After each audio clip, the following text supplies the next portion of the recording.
aquesta vetllada fora de la data habitual. Aquesta setmana us hem convocat un dijous.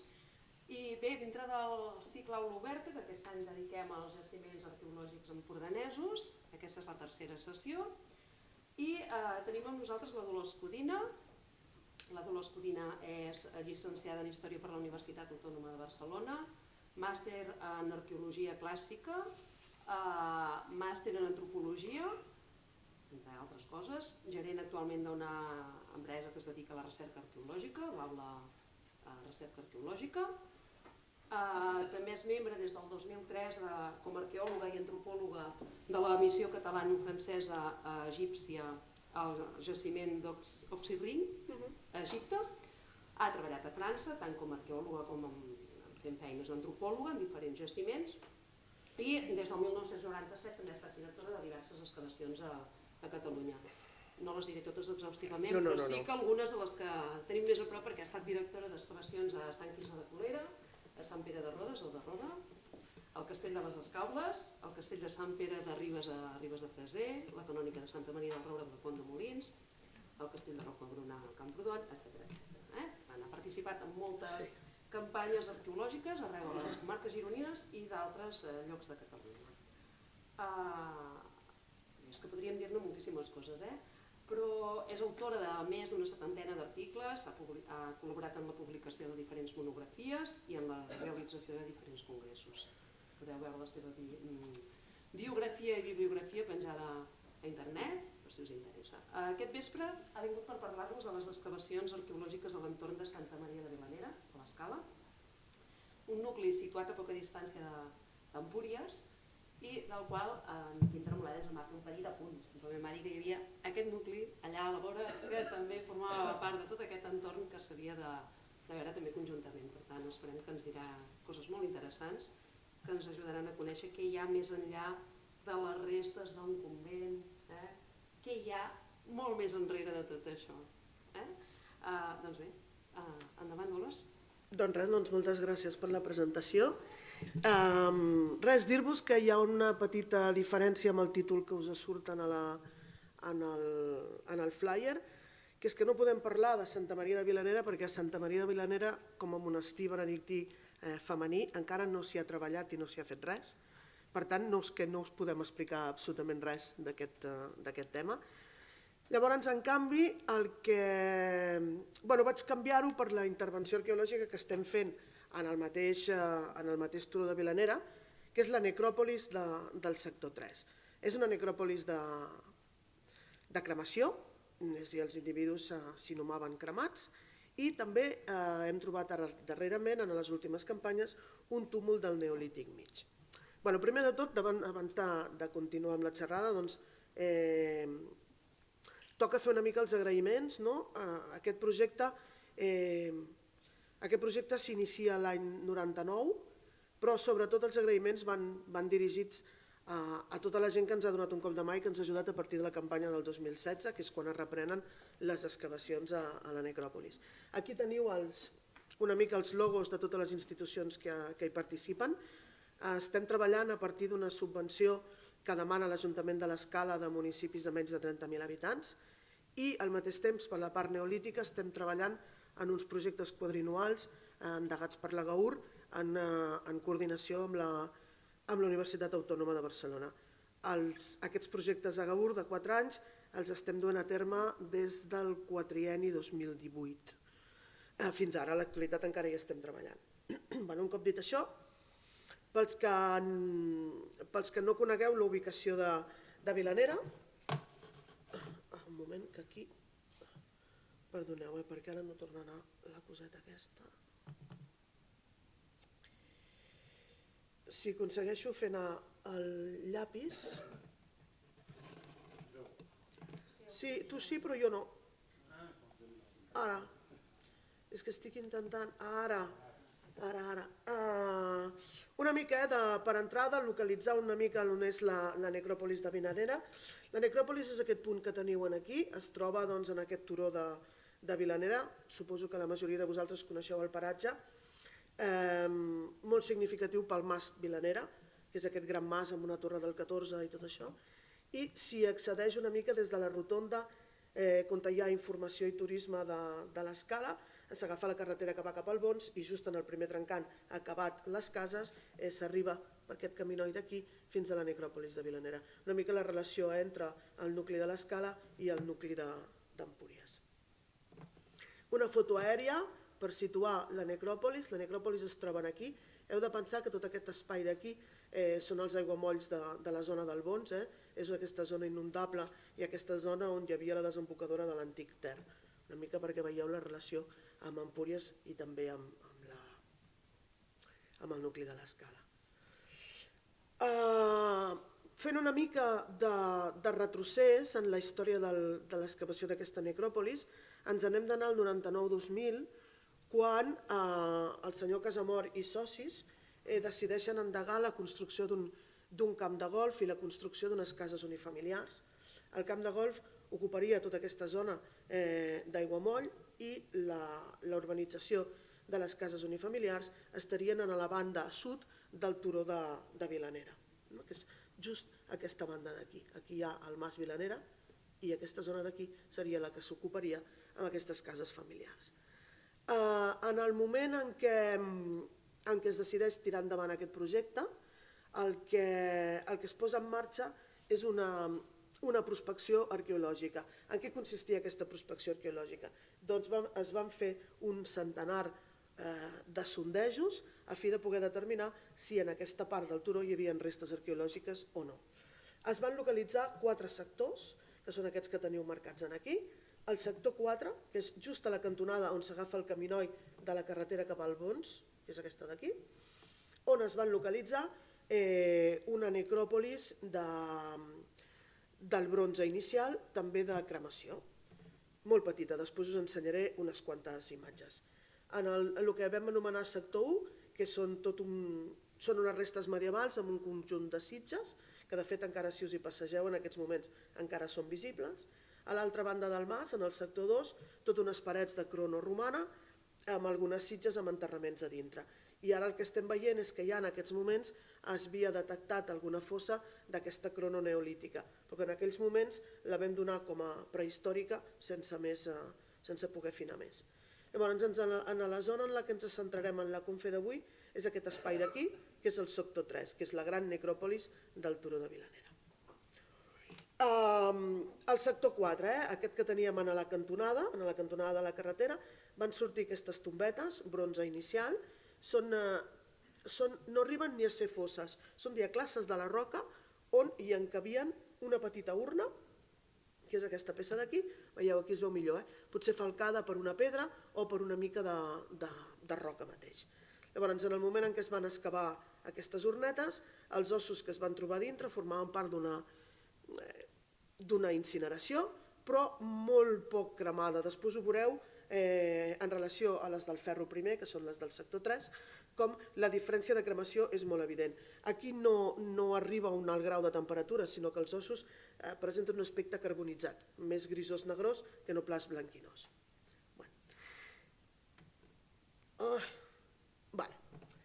Llavors, aquí teniu una mica, es van fer 2 campanyes en aquest espai, una primera campanya el 99 i després el 2005, arran que la Diputació vol matar la corba aquesta de la carretera cap al Bons, es veuen obligats una altra vegada a fer prospecció arqueològica i acaben apareixent 5 o 6 tombes més d'aquesta mateixa cronologia, que són aquests vasets que veieu aquí.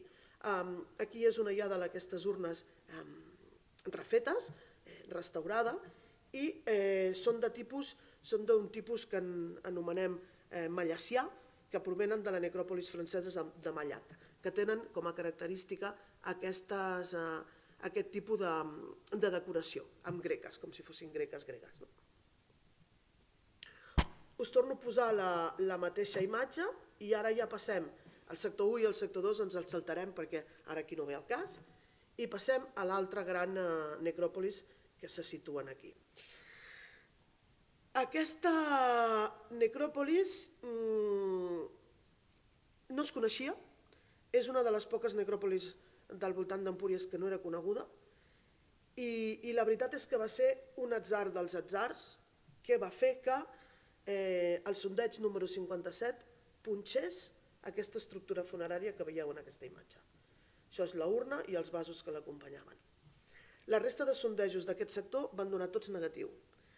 En la imatge següent veureu que la distribució d'aquestes tombes de moment és absolutament aleatòria, amb la qual cosa va ser una grandíssima sort que just punxessin aquí. A partir d'aquí es posa en marxa una intervenció arqueològica que va durar 9 mesos. En aquests 9 mesos es van excavar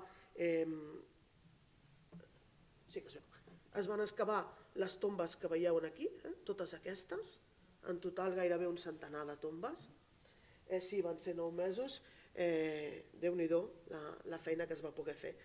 Entre temps, hem de dir que afortunadament va sorgir el moviment d'oposició popular a la construcció del camp de golf, que tots recordeu, i si bé en aquells moments a nivell d'arqueologia va suposar que de cop i volta es parés l'excavació de la necròpolis, perquè el promotor va dir, jo si no faig el golf, jo no pago.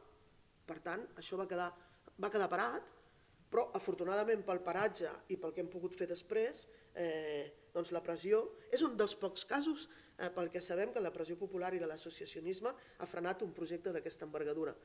Llavors ens anem tots, penso, de congratular, no? Perquè realment el paratge ara continua sent verge i podem continuar les excavacions, no només nosaltres, sinó d'altres grups que hi estan també intervinguent. Llavors, en aquesta necròpolis, en aquests 9 mesos en els que hi vam estar treballant, vam localitzar totes aquestes tombes que veieu aquí, vam localitzar un primer túmul i vam localitzar un segon túmul. Aquest que diu túmul 3 era una hipòtesi que al final s'ha avarat que no era un túmul, era un altre tipus d'estructura. Llavors, aquí ens hem trobat, continua sent una necròpolis de cremació, el que passa és que cronològicament estem situats ja en el ferro primer, és a dir, estem parlant d'uns 700 abans de Crist. I hi ha de manera molt decidual un conjuntet de tombes del bronze final completament disperses dins de tot aquest espai. Les imatges que teniu aquí al costat pertanyen a aquestes tombes del bronze final, que una mica recorden a les del sector anterior. Només tenen una única peça, no hi ha material funerari associat, no tenen vasos d'acompanyament, sinó que continua sent una urna amb les restes cremades en el seu interior i moltes vegades presenten una tapadora en forma, que és una pedra plana, posada com a tapadora. Aquí teniu l'evolució, tal com ho vam trobar, l'aspecte que tenia camp, i un cop la peça restaurada es presenta d'aquesta manera. Llavors, la gran sorpresa aquí va ser la gran tipologia de tombes de l'edat d'aquest ferro primer que vam localitzar. Les més vistoses a nivell d'estructura són el que hem anomenat les tombes que tenen cobertes de pedra. Aquestes cobertes de pedra són, faig un incís, a nivell estratigràfic, a nivell geològic, Vilanera és una duna natural, que no està en absolut antropitzada. Llavors, són sorres. En el moment en què ens trobem pedres, que són pedres calcàries, perquè aquesta sí, veieu que té una forma circular perfecta, però moltes vegades no tenen aquesta forma circular, però com que és una duna i estem en un estrat de sorres, les pedres sempre ens indiquen que hi ha algun tipus d'estructura. En aquest cas, la forma és de llibre, veieu un cercle perfecte, amb la part central esfondrada, això ho anirem veient repetidament en aquests exemples que veurem ara, i al final de la intervenció us explicaré el per què sempre en aquesta part central hi ha un esfondrament de les pedres. Aquí teniu la planta d'aquesta estructura i hem de destacar aquesta pedra d'aquí, que seria l'estela, la pedra que marcaria la tomba. Aquestes imatges, aquests dibuixos, és exactament la mateixa tomba que hem vist en la imatge anterior, però a la capa de sota. Tenia aquell primer cercle tan mono, aquest segon cercle d'aquí, i llavors vist en secció, vist així amb tall, veuríem les pedres aquí dalt, amb aquestes perfectament falcades en aquest estram blanc que són les sorres, i l'estructura que es retallava directament en la roca natural. Això són les peces tal i qual van sortir en aquell moment. Us he posat 3 o 4 exemples una mica perquè veieu la diversitat d'aquestes cobertes de pedra. Aquesta que només presentava, només guardava el perímetre exterior amb aquestes pedres tan grans, i com veieu una altra vegada a la part central que les pedres semblava que havien desaparegut, i en el moment en què vam baixar el que ens vam trobar és que les pedres estaven caigudes damunt de les pròpies urnes i del propi material que l'acompanyava. Si ho veieu, si us hi fixeu, aquesta part d'aquí sota és on es representen les urnes i les peces d'acompanyament. Aquesta, que és una de les més grans que tenim, que hem trobat fins al moment, que tornava a presentar, encara que bastant malmès, aquesta coberta de pedra superior, i un cop ha tret la coberta de pedres, aquest és l'aspecte que tenia aquesta tomba. Aquesta tomba contenia un total de 27 vasos, alguns d'ells trencats, que s'han pogut reconstruir després en el laboratori, però molts d'ells encara es presentaven en un estat perfecte. A banda d'aquestes estructures amb aquesta coberta, en vam localitzar d'altres tipus, com aquestes que veieu aquí. Aquestes estaven ja retallades en el subsol, i el problema que teníem per determinar quin era el volum real d'aquestes fosses és que a l'estar retallades en l'estrat de sorres, un cop es farcia el retall amb les sorres, el límit desapareixia completament. Tots hem fet un forat a la platja, no? I què passa? Que arriba un moment que no ets capaç de veure quin és el límit del teu forat. Doncs aquí ens passava exactament igual. Una cosa curiosa és aquesta pedra que teniu aquí, que recolza directament sobre les peces ceràmiques, que és l'única estela que hem trobat que es manté vertical directament sobre les urnes. Perquè normalment, què ens passa amb les esteles? Que inicialment eren verticals, però que al cap del temps, plof, tomben. I en canvi aquesta es mantenia amb una absoluta verticalitat. Un altre exemple d'aquests sense fossa, ja ho veieu. Llavors, l'interessant d'aquestes estructures del ferro és que tipològicament responen sempre. Sempre trobem a dins de la tomba una urna que pot ser central o pot ser lateral. Per exemple, aquí la urna la trobem en posició central, veieu? Supercentral, normalment amb una tapadora que la tapa. Moltes vegades aquesta tapadora ens ha caigut per la pròpia pressió de les pedres que hi havia dalt o de la sorra que ho va comentar. I en alguns casos la urna no està en la posició central, sinó que la posaven en un lateral. Per altra banda, ens trobem en molts casos que la urna, que després veureu peces reconstruïdes, ja restaurades, les formes reals que tenen aquestes urnes, perquè aquí què ens passa? Que les trobem que estan absolutament xafades. Són senceres, però estan xafades pel propi pes de la sorra. Llavors, moltes vegades el que trobem és una urna que té un paral·lel, veieu? Sempre hi ha la urna acompanyada d'una altra peça igual o similar, però que aquesta és buida. Només una de les urnes és el contenidor funerari, on hi ha les restes cremades, i l'altra, doncs, no entenem encara quina és la seva significació real, perquè és una característica pròpia i de moment bastant exclusiva de la necròpolis de Vilanera. Per tant, no entenem bé si és un tipus de gestualitat funerària que a hores d'ara desconeixem o si contenia algun tipus de líquid que encara no hem pogut determinar. A banda d'aquestes tombes, i tornem a la imatge que vèiem abans de la planta que teniu aquí, vam trobar aquest primer túmul. Aquest primer túmul és aquest que teniu aquí, que diu túmulo. Aquest túmul és un túmul que molt probablement... És que no puc tancar-la, perquè jo no la veig en l'ordinador. Espera, un moment, potser si trec el... Si trec això... No puc. És que...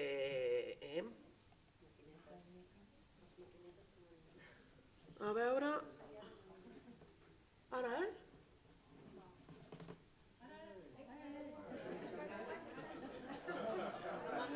És que està per sota, ho veieu, que està per sota? Què faig? A veure, un moment. Ai, ara no sé què he fet.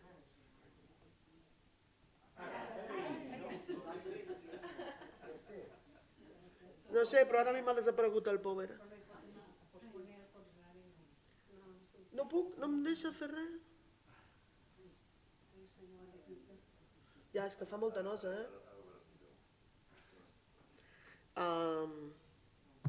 No sé què dius, a la veritat. És que m'ha desaparegut el power una altra vegada.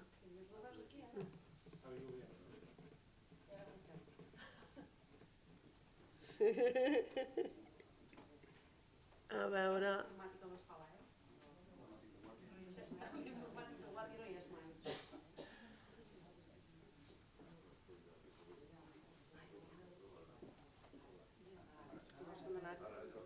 A veure, aquest el tanquem, perquè no cal.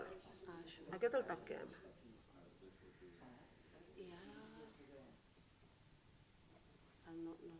També que anàvem, Ah, xis, massa bé. També que anàvem. No surt allà, no. No sé pas.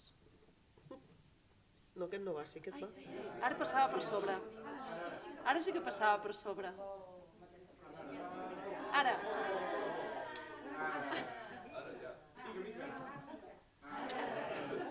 Però jo no el veig, És a dir que... Hauràs de tornar-hi allà. A presentació. A baix, a l'altre... Ja ho fas, aquest?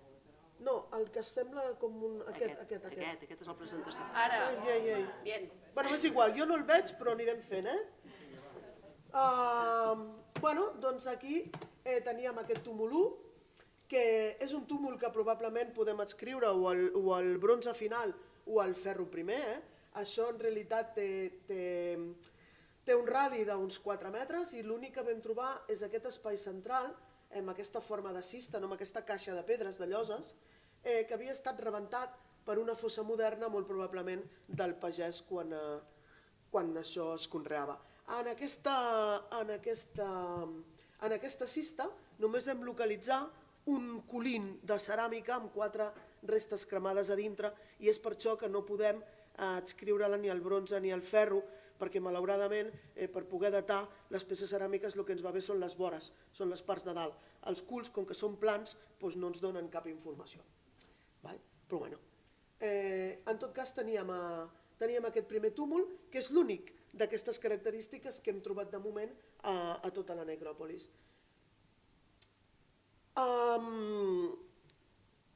Arriba doncs el moment, en l'any 2000, en què hem de parar l'excavació. Es queda tot parat, no hi ha continuïtat ni hi ha cap intenció per part del Servei d'Arqueologia de la Generalitat de continuar les excavacions. Ells diuen que ells no tenen per què fer-hi front. I llavors el que es fa entre el 2000 i el 2010 és la feina que es fa a Empúries, que és el buidat de les estructures, el buidat de les urnes, el buidat dels vasets, els estudis antropològics, els estudis de metall i els estudis de una mica de tota la informació que havia sortit durant aquests 9 mesos de camp. A partir del 2010 comencem a veure, gràcies a Google Earth, que el senyor que conrea el camp del costat, cada cop, això de totes maneres, perdoneu, està considerat com un espai de protecció arqueològica i per tant ningú pot entrar-hi a fer-hi res. Què ens passa? Doncs que en el moment en què veiem aquestes imatges, veiem que el 2010 el que fa el pagès és una mica resseguir l'espai de protecció de la necròpolis. La necròpolis és això. Puja fins al camí. El 2012, les imatges clamen al cel. El 2012 el senyor que llaura els camps ens ha llaurat tot el jaciment. I no ha llaurat més amunt perquè hi ha els pins i no passa. I perquè això és un pedregar. I suposo que el tractor, quan llaurava, li anava fatal. Però el senyor es menja tot el jaciment. El 2013 no només ens ho llaura, sinó que ens ho planta. No? Clar, ens queda el mateix, aquest punt més alt ple de pedres i els 3 pins. I després, el 2015, no sabem el motiu, però torna a recular el llaurat. Davant d'això, s'activa tot un procediment que és intentar declarar EPA, que és Espai de Protecció Arqueològica, tot el turó de Vilanera. S'aconsegueix,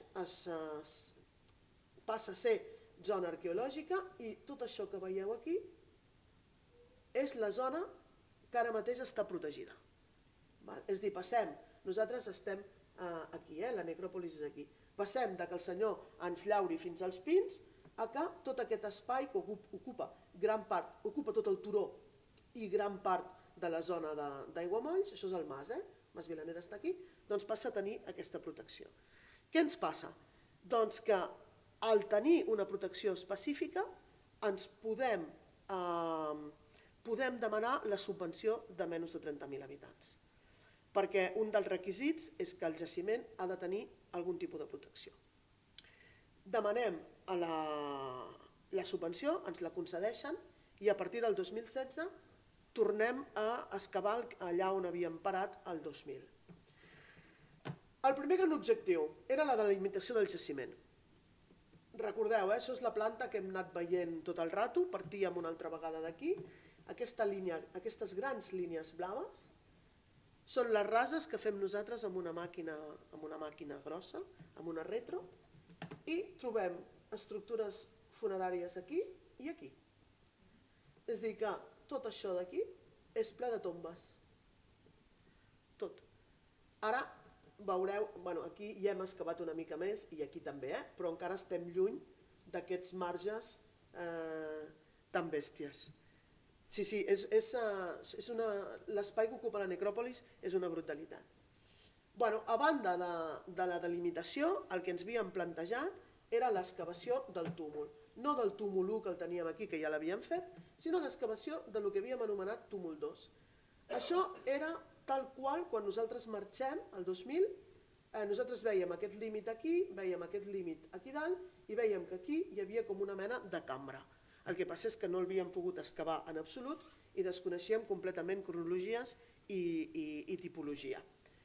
Nosaltres quan entrem a excavar-lo, això no és una planta del 2000, quan entrem a excavar-lo encara estem convençuts que estem en un túmul del bronze final o del ferro primer.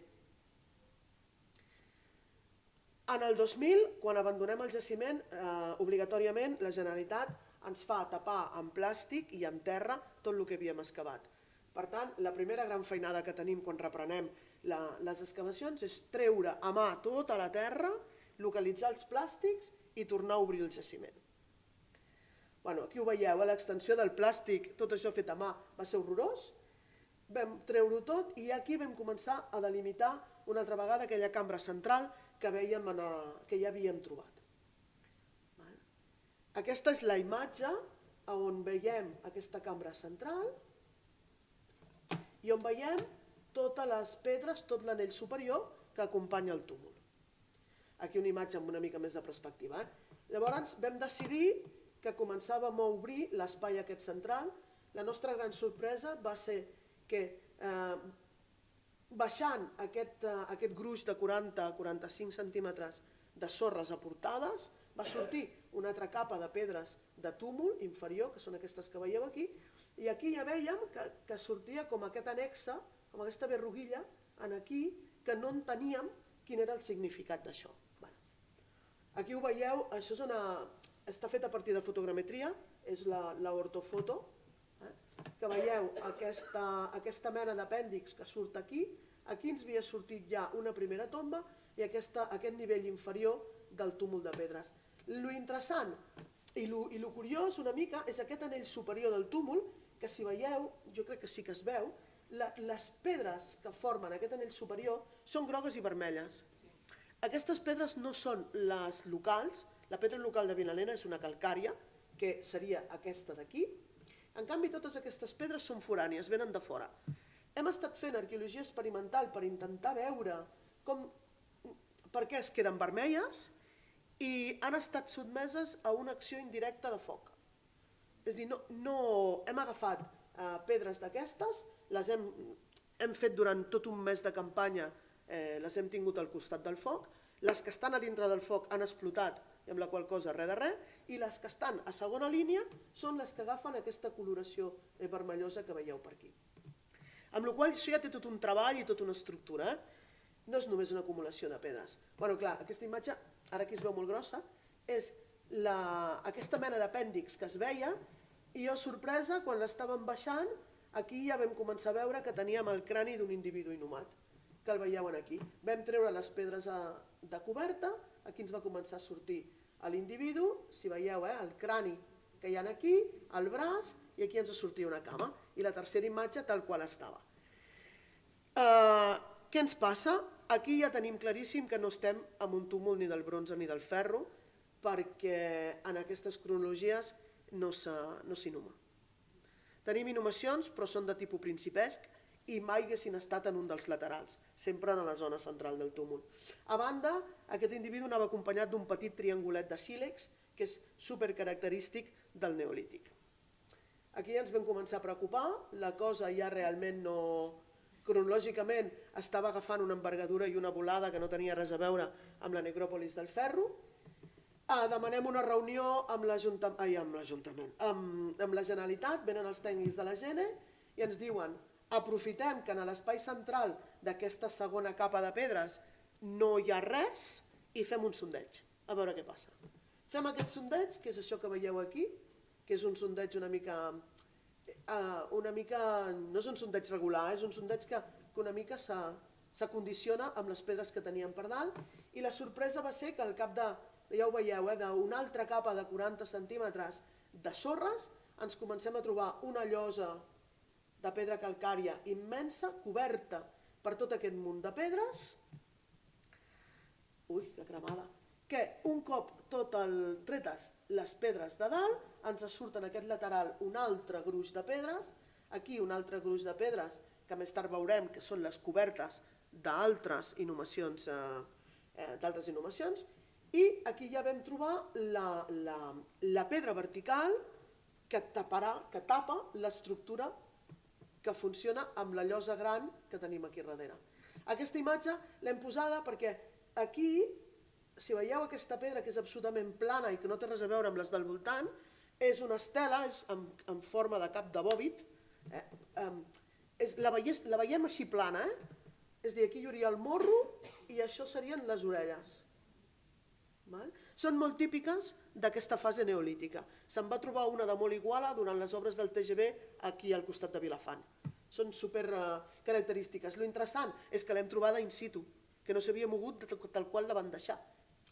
Llavors, vam continuar baixant, una altra vista zenital d'aquesta pedra vertical, l'estela la tindríem aquí, hi ha la gran llosa, com veieu aquí, i les dues inhumacions que estaven tapades per aquelles acumulacions de pedres que vèiem en les imatges anteriors. Una inhumació infantil, que tenia el crani posat just a sota la llosa, i una inhumació adult masculí, que és aquest d'aquí. Aquesta posició fetal és típica d'aquesta fase del neolític. I llavors, just aquí, que és un nivell de terra, que és el nivell d'ús de quan els neolítics excaven una fossa a la roca per encabir-hi aquesta pedra i aquesta llosa. Doncs just aquí on hi ha el tap blau, ens va sortir l'única ceràmica, ens en van sortir dues, però la sencera aplastada, que és una ceràmica que la veureu ara dintre d'unes imatges, que és la ceràmica de tipus Montboló, que ens situem cronològicament al 4.500 abans de Crist, neolític mig. Uns detalls de les dues tombes, una imatge general del túmul, aquest primer anell superior, aquesta segona capa inferior i aquesta estructura. Aquesta estructura no li podem dir cista perquè no és una caixa, no li podem dir dolmen perquè no és un dolmen, és un retall a la roca que està tapat per una gran llosa i a davant tancat per una pedra vertical. Un cop excavat tot això, el que vam fer va ser tapar, perquè se'ns van acabar els calés, bàsicament, i vam haver d'esperar a la següent campanya. Per tapar vam muntar una estructura així amb taulons i tot el que vam poder, i vam tornar a tapar, obligatòriament. Cada campanya que fem a Vilanera hem de tapar i destapar, sempre. No podem deixar-ho a l'aire lliure perquè, bàsicament, ho veieu, el pedruscallet. Aquí cada cop que t'hi passeges les pedres fan plu, plu, plu, plu, plu.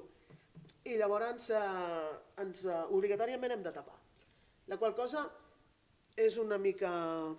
Bueno, és igual. Vam tornar a tapar, aquest cop, com que ja sabíem on érem, vam poder fer servir la màquina i al cap de 3 o 4 mesos vam aconseguir una altra partida econòmica per excavar aquesta part central del túmul.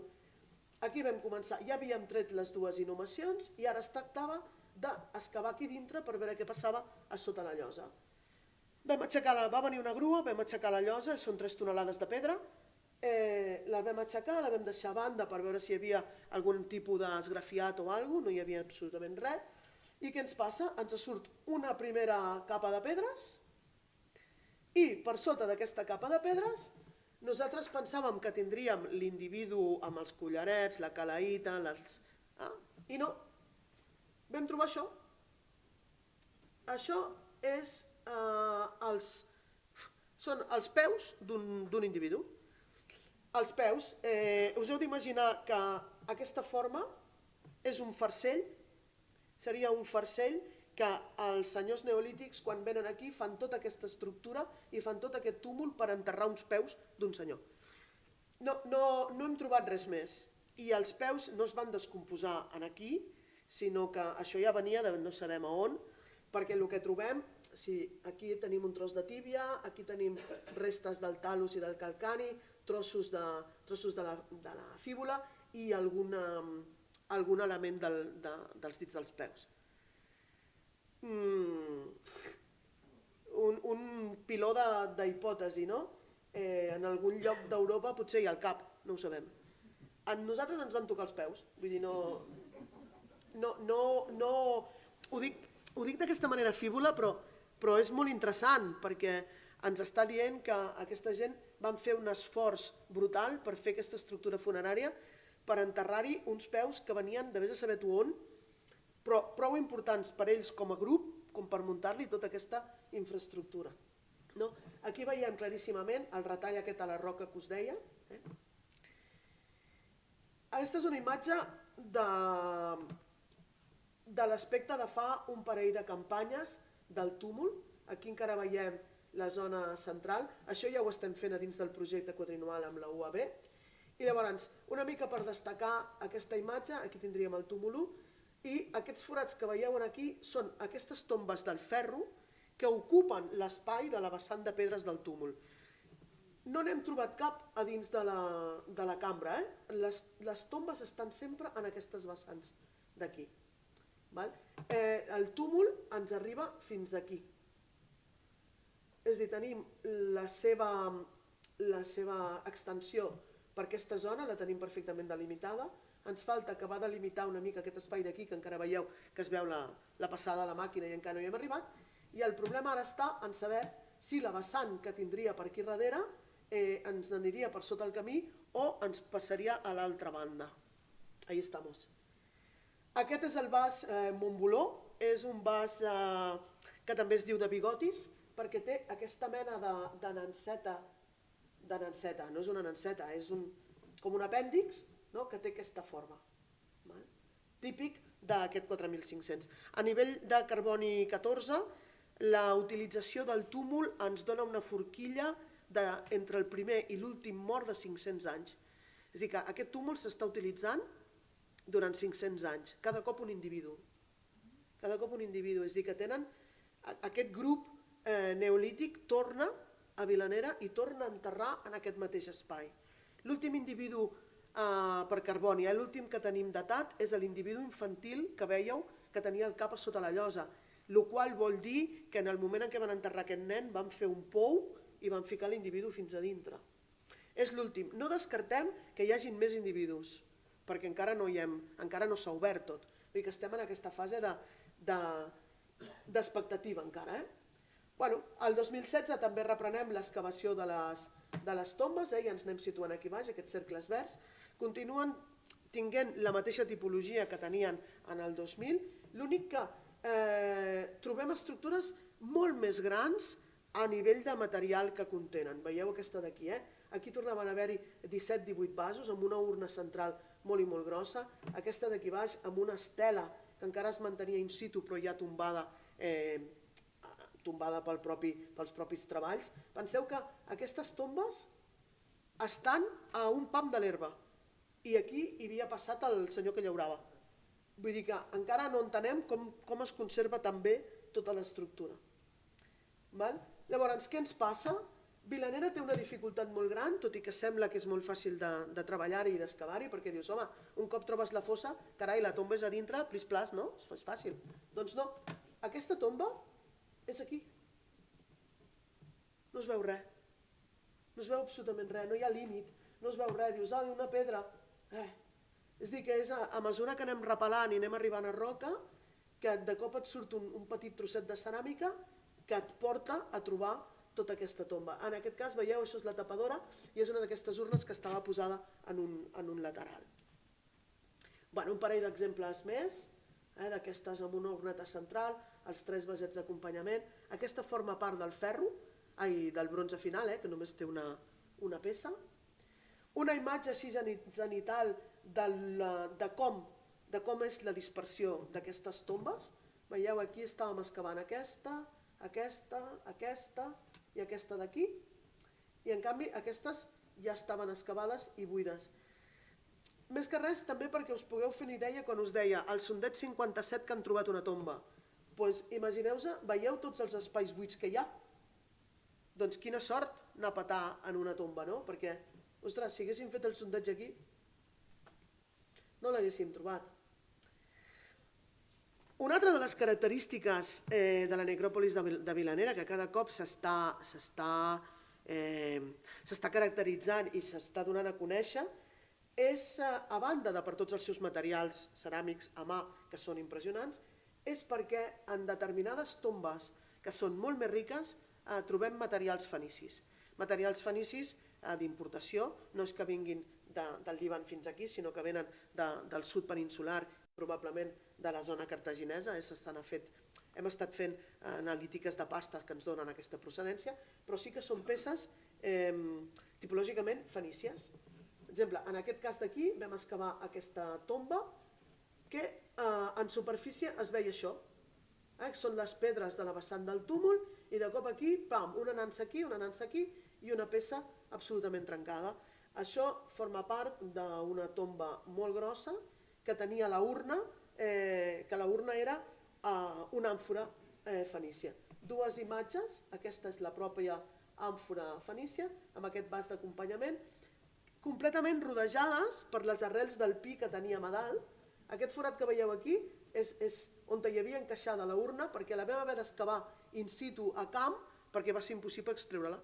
Estava absolutament aferrada a l'arrel del pi, i un cop ja tota la tomba oberta amb els diferents vasos d'acompanyament. Un cop al laboratori, aquesta és l'àmfora i és molt interessant per aquesta petita inscripció que hi ha aquí, que no us puc dir què diu, la tenim en fase d'estudi, però que és de les poques que presenten una inscripció que, a més, és l'únic cas en què tenim una urna que és una àmfora i que no és un material pròpiament funerari, perquè totes les altres urnes són peces funeràries fetes per contenir les restes del difunt. En canvi, aquesta ha tingut una vida en un hàbitat i després s'ha utilitzat com a dipòsit funerari. Perquè nosaltres la vam trobar tallada aquí ran, és a dir, que faltava la part de la boca i això normalment implica que ja ha tingut una vida en un hàbitat i que ha estat reutilitzada per altres coses.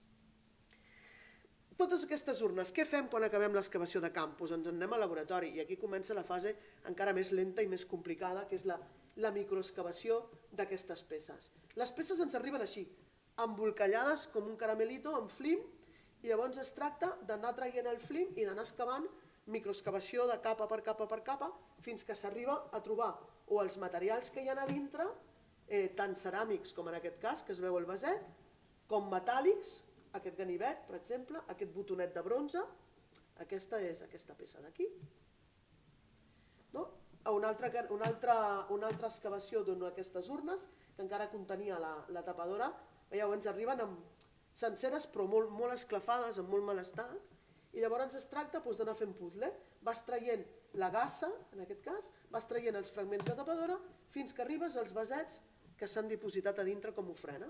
Sempre aquests vasets estan per damunt de les restes cremades. En d'altres casos no trobem vasets, trobem objectes de bronze, com aquest símbol. Això és un símbol de tipus ritual per fer libacions. Són peces molt rares de trobar i que en canvi a Vilanera ja anem pel 6è o pel 7è. Sí, són unes peces, i aquest, per exemple, és que estava intacte, el haguéssim pogut fer servir. El curiós del cas és que això no és la urna, és una de les olles que acompanyaven la urna.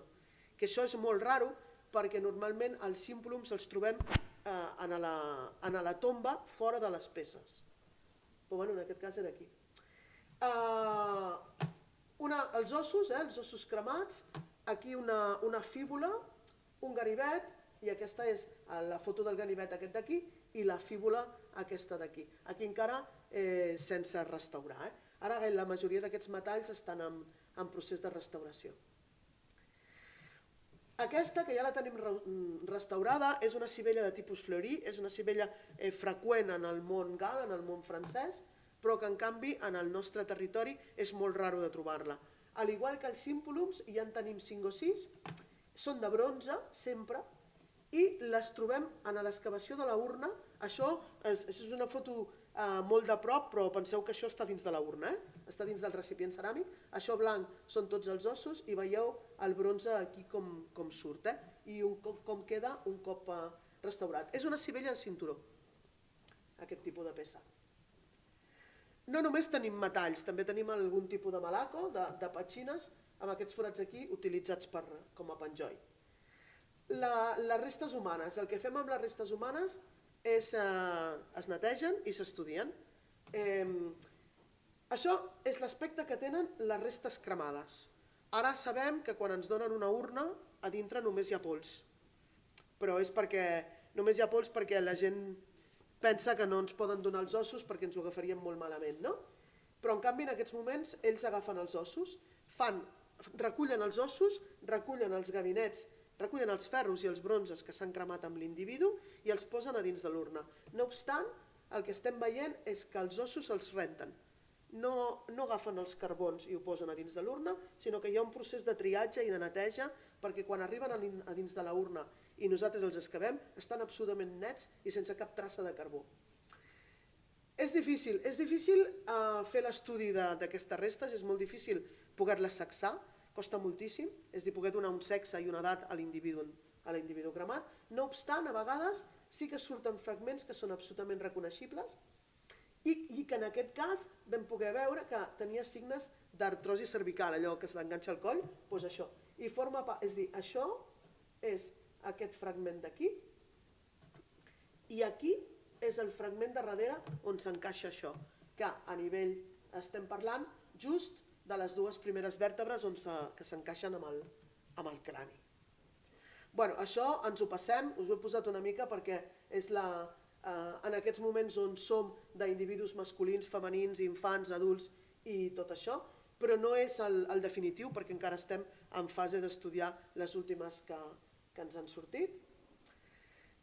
Un cop excavades les urnes, arriba el procés de restauració. Aquí veieu com les restauradores reenganxen i fan el puzzle de totes les peces que nosaltres les havíem intentat extreure el més senceres possible, però que en el moment de l'excavació ens fan brrrup i ens queda tot caigut una altra vegada. Doncs, obligatòriament, les restauradores fan el puzzle, no només de la ceràmica, sinó que també restauren els elements metàl·lics. Això és l'única punta de llança de bronze que de moment ens ha sortit a la necròpolis. Un cop restaurades tenen aquest aspecte, aquestes són del bronze final, del sector de la cantonada, de les del bronze final del sector de la necròpolis, això ho passo ràpid perquè són les peces un cop restaurades, veieu? Tot això són les formes, són els tipus d'urnes que tenim. No és el mateix tipus sempre, però sempre tenen aquesta mena de forma trapezoidal amb un peu pla que molt difícils que s'aguantin dempeus. Aquestes són les úniques tres que difereixen de les formes trapezoidals que hem vist abans. Aquesta que sembla una copa molt alta, amb el peu molt alt, amb aquesta vora tan superexvasada, una tenalla amb aquest cordó imprès i això que sembla una jarreta. Són les úniques tres que de moment divergeixen de la resta.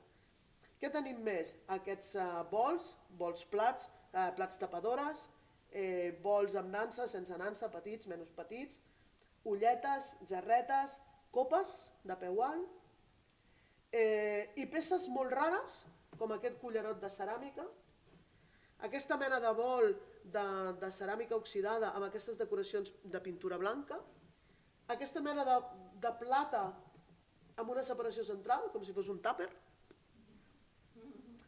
i llavors això que veieu són les peces ja fenícies.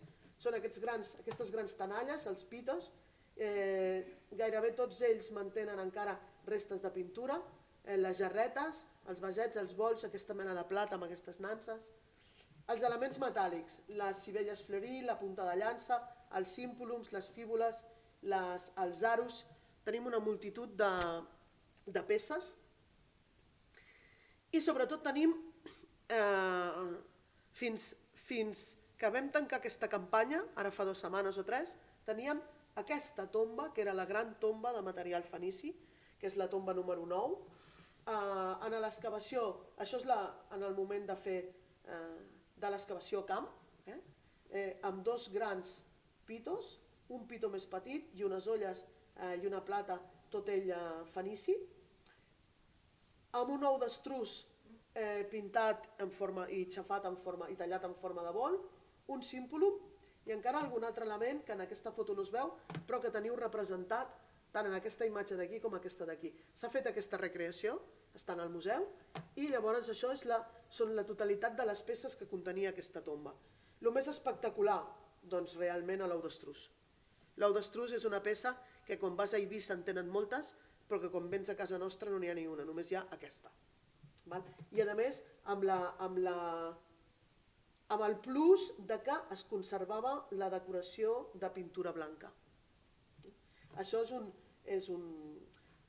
era la tapadora a dins de l'urna, però en realitat és un plat trípode en l'hàbitat. I això és una fíbula de doble ressort que fins aquesta campanya també només en teníem una, i ara ja n'hem trobat una altra, i que són fíbules de procedència oriental molt típiques d'aquest món fenici. L'any passat vam tenir la primera sorpresa. Fins ara ens havíem mogut sempre amb cronos deixant a banda el neolític, ens movíem bronze final, ferro primer. L'any passat, en una tomba que estava retallada en una de les vessants del túmul, això és túmul, vam començar a veure que l'estructura, les peces ceràmiques estaven supermalmeses. Veieu que està tot molt fragmentat i tot molt dispers i molt caòtic. I no enteníem a què era degut això. No ho enteníem fins que vam arribar a aquesta cota de l'excavació de la tomba i si us hi fixeu en aquest espai central hi ha aquesta peça petita, aquesta torneta, aquest ungüentari i aquestes 2 peces d'aquí. Això forma part d'una tomba del segon primer abans de Crist, per tant romana, que va anar a rebentar una tomba del ferro. És la primera vegada que ens passa. Aquí teniu un detall d'aquesta tomba, és una tomba infantil.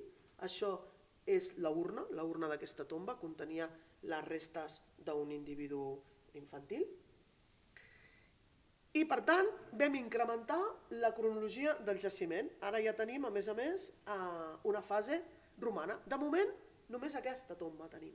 Però bueno, quan n'hi ha una, n'hi poden haver més. Bueno, una imatge zenital de com treballem. Treballem molt amb estudiants, amb pràctiques i amb professionals, amb arqueòlegs professionals. Una mica per res, una foto així per fer un canvi de la següent imatge, que és el que ens estem plantejant en aquests moments. Si recordeu, al principi de tot us comentava que teníem aquells cercles de pedres amb les pedres de dintre que s'esfondraven, veritat? Estem intentant fer una recreació, estem a les beceroles, això encara s'ha de treballar més, però per entendre-ho ja ens va bé. És a dir, nosaltres tindríem que aquests senyors els senyors del ferro fan un forat i posen la urna, la tapadora, els vasets que l'acompanyen. Aquesta tomba és real, vull dir, existeix realment, i les peces són aquestes, amb les seves mesures. Llavors, nosaltres el que trobem era aquest cercle de pedres exterior, aquest forat a dins. Hem arribat a la conclusió que les pedres s'enfonsen i les trobem a dins de la tomba perquè el que tapa el forat és una capa de material perible, branquetes, herbetes, floretes, tot el que vosaltres vulgueu. Quan aquest tramat perible desapareix, les pedres s'enfonsen a dins de la tomba queda colgada de sorra de forma eòlica o de qualsevol... es va tapant, es va colmatant, i és per això que normalment la part central de les cobertes de pedra no les trobem. És a dir, això és una secció d'aquesta tomba tal qual els del ferro la van deixar. És a dir, la urna posada al centre, una copa de peu alt, una olla i la tapadora al seu lloc. Això representa l'estrat de roca i aquest l'estrat de sorres, i aquí dalt teníem el cercle de pedres amb la seva coberta de material perible. I ara estem treballant en tota aquesta idea d'intentar reconstruir el màxim d'enterraments possibles amb les dimensions i les formes reals de les peces, perquè el que ens arriba a nosaltres és irreal, perquè ja està tot xafat. Llavors, intentar veure les dimensions reals de totes aquestes tombes. Es faig un spoiler, aquesta és la tomba que ens ha sortit aquest any. Quan ara us deia que fins ara teníem una tomba fenícia, que era la número 9, doncs ara ja en tenim una segona, que és aquesta, que és la tomba 181. Aquesta tomba és espectacular. Té una àmfora fenícia, que l'hem pogut treure sencera, un pitos, que és la urna on hi ha el dipòsit amb els ossos, un altre pitos fenícia aquí, té aquests vasets que són a mà, i llavors té un símbolum de bronze, una olla de bronze, una pàtana de bronze, que no ens havia sortit mai, que són peces molt cares, que són peces de luxe, que són peces que aquest senyor era l'amo del cotarro, perquè qui es pot permetre enterrar-se amb uns elements de bronze que són caríssims? No? I llavors, més spoiler encara, i una mica amb pinces i a confirmar properament, és aquest objecte d'aquí. Això és un metàpode de fauna, segurament de bòvid, però aquest objecte d'aquí que té forma rodona, que en un principi quan el vam trobar ens vam pensar que era la meitat d'un ou d'estruç, i no, és ivori, segurament és una caixeta d'ivori. Molt típic dels enterraments orientals, segurament seria un fragment d'una defensa d'elefant.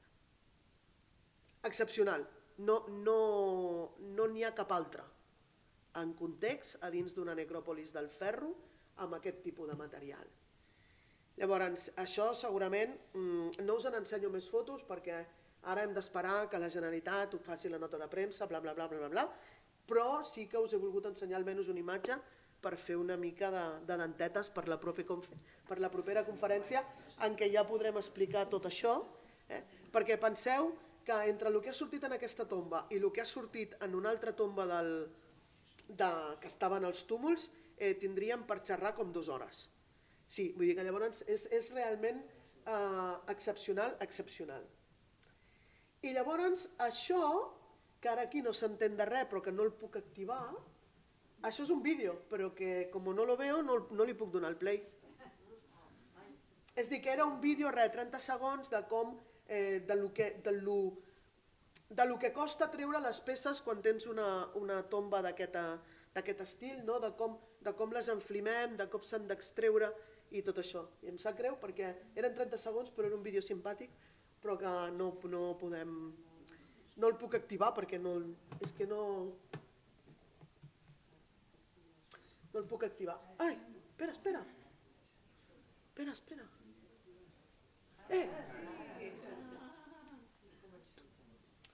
Bueno, són 30 segons, no és que sigui un vídeo excepcional, és només una mica perquè us pugueu fer una idea de lo que costa treure les peces d'aquí dintre. No? De com s'ha de preveure, de com...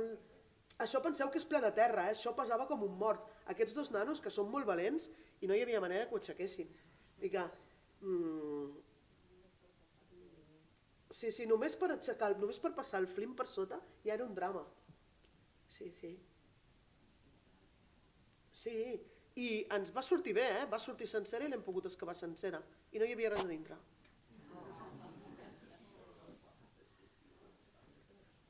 Vull dir que res, és un... Sí. Vull dir que aquí estàvem patint, no hi ha so, però... I res, i així amb totes les peces.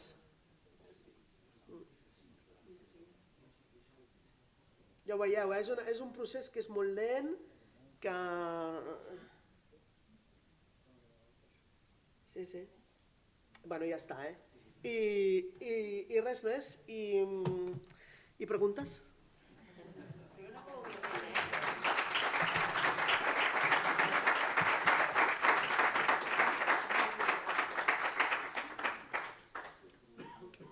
I la foto aquesta és d'un dematí,